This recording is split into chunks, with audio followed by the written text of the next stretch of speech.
came to France without paying a dime, not even €1, 1 CD or $1. I didn't pay anything. My visa application fee, my plane ticket, I didn't pay any of these. Like, I paid nothing. I'm not saying a family friend or a neighbor or someone paid for it for me. No, it was the France government himself that paid this for me. So I came here not paying anything. Like, I just packed my things and I came. That is it. You know, there are opportunities like these out there, but people don't know about it at all. So today I'm just going to take you through the process, all that I did in order to come to France. And this is the easiest way, like the easiest way. People can come here through school. Often the process is very difficult. It can be through work, it can be through you knowing someone, a family friend that will bring you here, which is also difficult. But with TAPIF, sponsored by the France government, it is the easiest way. You go through no struggle, no wahala. You are just there and things are happening. Okay, so let me just take you through the process, and I believe that as the forms are out, you could also try your hands on to come to France. I'll be so glad to see you guys here. You have no idea. So let's go through it together.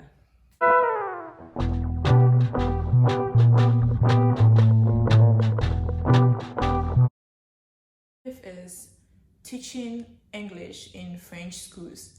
So you and I know that France is a French-speaking country, but the government is actually doing so well by bringing in English speakers to teach their students to speak English. Okay, back in the days, they used to bring students or people from the USA and then from the UK to come into the country to teach the students English. For some time now, it's been different, where the France government has extended its arms to other African countries and even all the nations. The requirements is not as it used to be. So now any person from an English-speaking country in the entire world qualifies to join this program. I am from Ghana, and here I am doing TAPIF here in France. You know, as long as your country is considered as an English-speaking country, you qualify to join this program. See, your work here in France is to assist teachers to teach English to the student here in France. And then you are also required to work for 12 good hours within a week.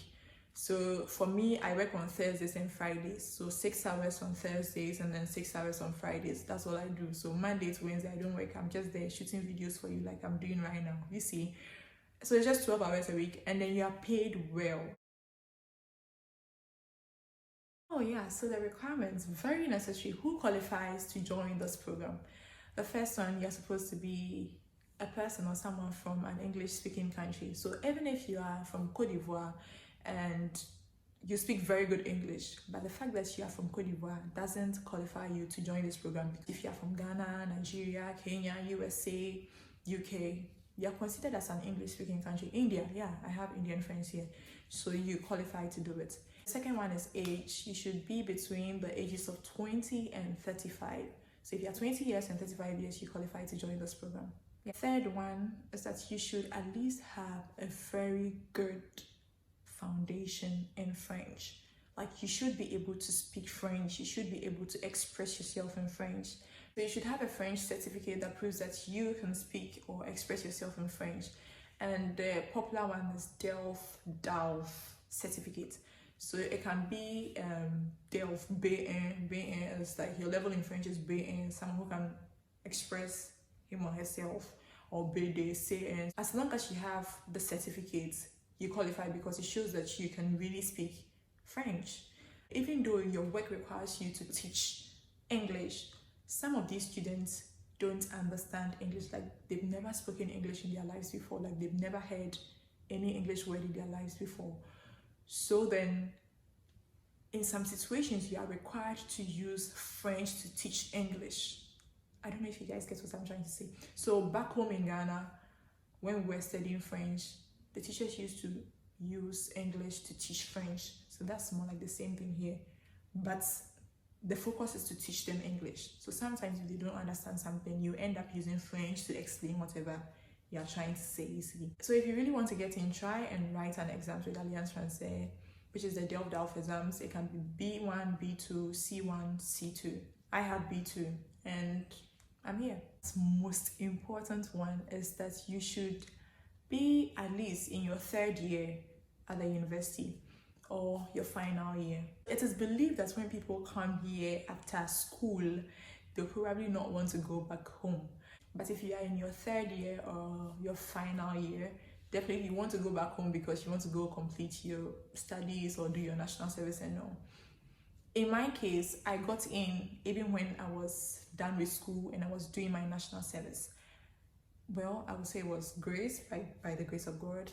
And I realized that all the people that got in with me, who were done with school, who were not in their third year or their final year, but were completely done with school, were people who had teaching experiences, because I was a teaching assistant. So this leads me to my last requirement, which is teaching experience. You are supposed to have a very good teaching experience. Like, that was what held myself and my colleagues who used to be teaching assistants in KNUST. That was the thing for us, because we had the experience, so they could count on us. I remember during my interview, they asked me questions about my experiences when it comes to teaching and all. And truth is, whether you're done with school or not, if you don't have a teaching experience, it will be hard to get in. Do you get it? So you should also have that background to support you. But of course, it's possible to get in whether you have the teaching experience or not. But for some of us, that was the breakthrough for us, you see, because we were not students, we had completed already. So yeah, to answer your question, you can apply whether you're a student or not, but at least you should have your degree, okay? Or you should be in your third year or your final year, and you should have some teaching experiences which would help you get in. And don't worry if you don't have a degree in English. This program is not only for people with a degree in English. As long as you are from an English-speaking country, you're good to go. I mean, I had a degree in French and I'm here. I mean, what has French got to do with English? I mean, I have friends who have their degree in linguistics, degree in politics, degree in sociology, and they are here. Some of the documents that you need when applying for this program, I think here your passports, and you'll be required to write a motivational letter. And one trick, make sure you focus or you talk more about your teaching experiences. Like, that is the thing. That is the thing. Teaching experiences, talk about it. Even if it was just teaching some KG2 boy or KG1 girl, it's a teaching experience. Whichever teaching experience that you have, write it down, because it's very, very essential. It's going to help you. Talk about how you love to share your culture with other people, because that's what this work is about. Sometimes in class, I could talk about Ghana for the entire week, because they are more interested in people's culture. So talk about how you're interested in sharing your culture, learning from them, all those things. It helps. The next one is the French certificate that I was talking about, and then your degree. If you are still in school, you have to show, there's this card or form that you have to show that proves that you are still in school, or probably a letter from your department that shows that you are still in school, and then they will need your transcript. Yeah, so those are the documents that you need. When you are chosen to be a part of this program, you would have an interview. So I remember during my time, there were lots of people from Ghana who applied, a lot of them. And then there was a short list that came. We had an interview online, a very tough one, like a strong one. It was more like a competition. Like, everyone wanted to come to Europe. Everyone wanted to do this program. Give it your best when you're writing your lettre de motivation, as in your motivational letter. Give it your best. All the documents required, provide it, okay? And during the interview, don't slack. Work on your French, work on your English. During the interview, talk about your teaching experience. Like, even if they are not asking questions on teaching experience, like, talk about it. Like, you have no idea. A lot of people, because during my time, there were a lot of people that applied, a lot of people that didn't make it for the interview. After the interview, there are a lot of people that were taken out and all. And it's just a handful of people that made it here. So I'm just letting you know that it's not a joke. So give it your best shot, and you do well. According to the contract, you're supposed to work for 7 months as a teaching assistant here in France. So whichever level you are in, whether in primary school, secondary, or JHS, junior high school, it's for 7 months. But when you finish the 7 months and you like to renew, you can do that. Yeah, you can apply for a renewal. It depends on how good you were in the school. So if you are good in the school, it's easier to get a renewal. Yeah. The moment you are chosen to be a part of the TAPIF program, the embassy will send you an email which contains your arrêté de nomination. So arrêté de nomination is just a form or a paper that has the names of the schools that you'll be teaching, the academy that you'll be working in, all those things. So that shows that you've gotten it. And then you start applying for your visa. With your visa, they will just require documents like your passport, the arrêté de nomination, and other things. Nothing like money, nothing at all, because at this point, the France government will cater for your visa application fee. And after everything is done and you're about going, they will send you a plane ticket, okay? So you also don't get to pay your plane tickets. The France government pays for your plane ticket. Isn't that cool? Like, that is one of the advantages of being a Ghanaian, you know? You pay nothing. You just carry your bag and then you come.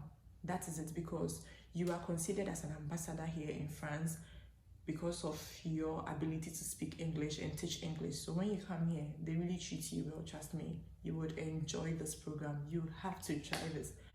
You guys from different countries, please do check from your embassy to confirm, because I'm not so sure about that.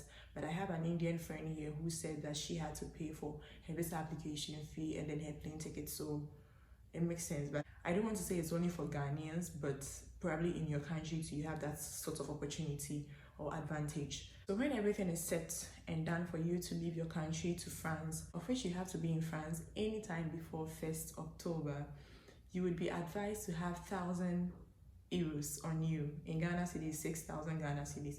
I remember when I heard that I'm supposed to have 6,000 Ghana cedis or 1,000 euros on me, I'm like, that's a lot of money, but really it's not a lot of money. Accommodation can even take almost half of the money.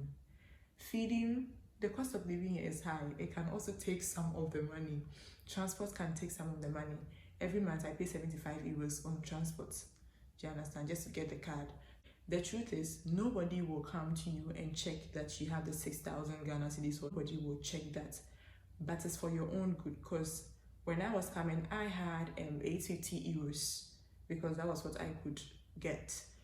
And when I came here, the first month, after paying my accommodation, my transport, feeding myself within the first month, I only had about 100 euros on me. Do you get it? So the 1,000 euros is just for yourself, for your upkeep. Because the first month here, you would have to take care of yourself until you receive your first salary at the end of October.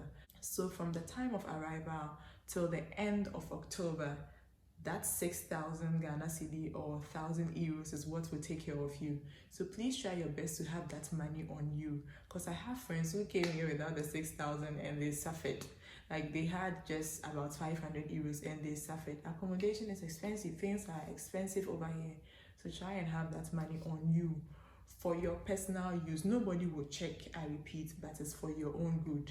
Per my experience, I will not advise you to come here without that money. Okay, if you don't have, borrow from someone. When you receive your first salary, you can pay them later. I'll leave the link to the website and all the other necessary information that you would need in order to apply for this program in the description box. Please check it out and then click on it, try your hands on it, apply, and I'm very sure you'll be part of the lucky ones. Nobody is paying me to talk about this. Nobody is paying me to advertise this. It's something that I have tried, have tasted and seen that it is good. The Lord is good.